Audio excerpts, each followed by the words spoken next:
এই প্রথম এমন একটা স্টোরি রেকর্ড করতে যাইয়া নিজের অজান্তে চোখ দিয়ে পানি ঝইরা পড়ছে। পাশের এলাকায় ঘুরতে গিয়ে পুরাতন কিছু ঝামেলা নিয়ে কয়েকটা ছেলে আমাকে দুইটা চর মেরে আটকে রেখেছিল। আমি তখন আমার এক ভাইকে সব খুলে বললাম। তখন ভাই আমাকে বলল, তোর তো আর কোনো কাজ নাই, শুধু এখানে ঝামেলা সেখানে ঝামেলা, আমি এখন আসতে পারবো না। আমি নিচু কণ্ঠস্বরে ভাইকে বললাম, ভাই আমি কোনো ঝামেলা করিনি। একটু পর আমি এক আমার চাচাকে ফোন করলাম, বললাম চাচা এখানে একটু ঝামেলা হয়েছে, আপনি একটু মিটমাট করে আমাকে নিয়ে যান। চাচা ওই পাশ থেকে বলল, আমার এখন কাজ আছে, আমি যাইতে পারবো না। কিছু ভেবে না পেয়ে নিজের আপন মামাকে ফোন দিয়ে বললাম, মামা পাশের এলাকায় একটু আমাকে নিয়ে ঝামেলা হয়েছে, এখানে একটু আসতে পারবেন?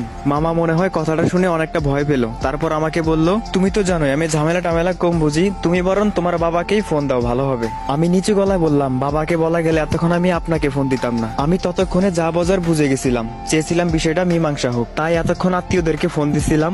আর দেখলাম তারা কি করলো। আর আমাকে যারা আটকিয়ে রেখেছে ওদের মধ্যে একটা ছেলে হেসে বলল, আজ তোরে এখান থেকে কেউ নিতে আসবে না, তোর আজ কি অবস্থা করবো বুঝে না একবার। আমি তাদের কথা শুনে মুচকি হেসে আমার কিছু পাগলা বন্ধুদের ফোন দিলাম। ওই পাশ থেকে ফোন ধরে বন্ধু হ্যালো বলতেই আমি হালকা গলায় বললাম, পাশের এলাকায় কিছু ছেলে আমাকে আটকিয়ে রেখেছে প্রায় 20 মিনিট ধরে, তুই কোথায়, তোরা কি একটু আসতে পারবি? আমি এই কথাগুলো বলতেই আমার বন্ধু আমার উপর অনেকটা রেগে গেল। আমারে বলল, তুই ঠিক আছিস কিনা বল, আমরা আসতেছি। আমি মুচকি হেসে ফোনটা রেখে দিলাম। তার ঠিক 20 মিনিট পর ওদের এলাকাতেই ওদের হসপিটালে পাঠানোর ব্যবস্থা করে দিলাম। এখন ওদের এলাকাতেই আমরা বন্ধুরা হাঁটতেছি। আমার বন্ধু আমার উপর রাগ করে বলতেছে, তোরে নাকি আটকায় রাখছে 20 মিনিট ধরে, আর তুই আমাকে ফোন দিতে এত লেট করলি কেন? আমি হালকা হেসে দিয়ে বললাম, পরে শুনিস। আসলে যাই হোক না কেন, জীবনে বন্ধুর সাথে কোনো সম্পর্কের তুলনা চলে না। আপনার সব রকম বিপদে বন্ধুই আপনার সাথে থাকবে। প্রচন্ড মন খারাপের সময় 2 মিনিট ফোন করে কথা বলার জন্য মানুষ না থাকলে তাহলে আপনি খুবই দুঃখী একজন মানুষ।